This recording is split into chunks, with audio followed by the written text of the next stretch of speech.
اچھا، اس سے پہلے ہم نے پچھلے ہفتے بات کی تھی حمیرہ اصغر کے کیس کی. 8 جولائی کو اس کی ڈیڈ باڈی ملتی ہے کراچی کے ایک فلیٹ سے. اس کے بعد ایک اور کیس سوشل میڈیا پہ وائرل ہو رہا ہے. عائشہ ثنا ایک مارننگ شو ہوسٹ تھی، لیکن کہتے ہیں کہ پچھلے 5 سال سے وہ غائب ہیں، کچھ پتہ نہیں کدھر گئی.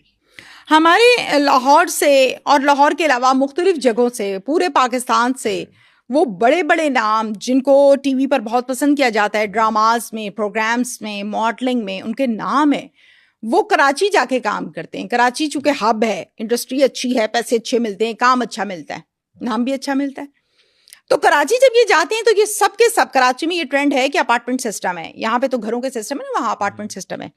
تو عائشہ ثنا بھی ایک اپارٹمنٹ میں رہتی تھیں اور وہاں پر رہ کر کام کر رہی تھیں. نو ڈاؤٹ بہت خوبصورت بھی تھیں، نام بھی بنایا. نام ان کا ایسا ہے کہ آج تک یاد بھی کیا جاتا ہے. حالانکہ پچھلے 4 سے 5 سال سے انہوں نے انسٹا پر، فیس بک پر، سوشل میڈیا پر کسی ڈرامہ میں، کسی مووی کے سانگ میں کسی قسم کا کوئی کام نہیں کیا، ہم نے نہیں دیکھا. 5 سال سے وہ منظر عام سے غائب ہیں. 5 سال سے وہ منظر عام سے کیوں غائب ہیں؟ ایک سوال. دوسرا، مبینہ طور پر یہ خبریں گردش کرتی ہیں کہ انہوں نے لوگوں کے لاکھوں روپے، کیا کروڑوں روپے دینے ہیں. کچھ صحافیوں کے مطابق انہوں نے کوئی کمیٹی ڈالی ہوئی تھی، اس کے پیسے تھے ان کے پاس، اور پھر کوئی گھر لیا ہوا تھا، اس کے بدلے کسی سے پیسے لیے اور اسے چیک دے دیا. چیک جب وہ کیش کروانے گیا تو چیک باؤنس ہو گیا، تو اس پر پرچہ ہوا اور پھر وہ ملک سے چلے گی. بعد میں اشتہاری قرار دے دیا گیا. دیکھیں، جب بھی کوئی بھی شخص پی او ہوتا ہے نا، اشتہاری ہوتا ہے، تو اشتہاری کا مطلب یہ ہوتا ہے کہ 12 مرتبہ پولیس نے بلایا، نہیں آیا، منظر عام سے غائب ہے. اشتہاری ٹائم پیریڈ ہوتا ہے، اس مطابق کر دیتے ہیں. اسی طرح سے ان کا کیس ہے. اب خبریں کیا آ رہی ہیں کہ ان کا بیٹا جو ہے اس نے یہ کہا ہے کہ الحمدللہ ہماری والدہ حیات ہیں، ان کے ساتھ کسی قسم کا کوئی ایسی بات نہیں ہے، یہ خبریں جھوٹی ہیں کہ وہ دنیا پر نہیں ہے یا کوئی حادثہ آ گیا، وہ حیات ہیں. البتہ وہ منظر عام سے غائب ہیں. پاکستان سے بھی چلے گئی ہیں. پاکستان سے بھی چلے گئی ہیں، اور اب وہ دوبارہ قریب میں نہیں ٹی وی پر کسی قسم کا کوئی کام کریں گی. مزید ان کے حوالے سے ہم اتنی ہی بات کریں گے جتنی باتیں ان کی صحت پر اثر انداز نہ ہو.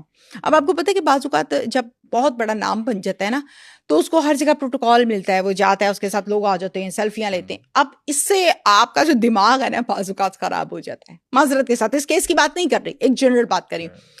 جب اس شخص کو وہ رسپیکٹ اور وہ پروٹوکول نہیں نہ ملتا تو وہ ذہنی طور پہ بڑا متاثر ہوتا ہے. یار میں ادھر سے گزرتا تھا، لوگ مجھے کھڑے ہو کے دیکھتے تھے، اب کیوں نہیں دیکھ رہے؟ تو یہ چیزیں آپ کی جو مینٹل ہیلتھ ہے اس کو کافی حد تک ڈسٹروائے بھی کرتی ہیں. آپ کیسز بھی چل رہے ہیں، عدالت کے معاملات بھی ہیں، آپ کے چیک پر پرچے بھی ہو گئے ہیں، بقول مختلف خبروں کے آپ نے لوگوں کا کروڑوں روپیہ بھی دینا ہے. آپ سوشل میڈیا سے بھی غائب ہیں، آپ ٹی وی کی انڈسٹری سے بھی غائب ہیں. تو یہ چیزیں آپ کی جو مینٹل ہیلتھ ہے اس کو خراب کرتی ہیں. جب مینٹل ہیلتھ خراب ہوتی ہے تو بندہ پورا ہی خراب ہو جاتا ہے، صحت خراب ہو جاتی ہے اس کی. تو اس وجہ سے بھی ہم یہ کہہ سکتے ہیں کہ وہ سائڈ پر ہیں. دیکھتے ہیں کہ آگے ان کے متعلق ان کا بیٹا یا ان کی فیملی میں سے کوئی کیا خبر دیتا ہے، تو پھر ہم ضرور اس پر ڈسکشن کریں گے.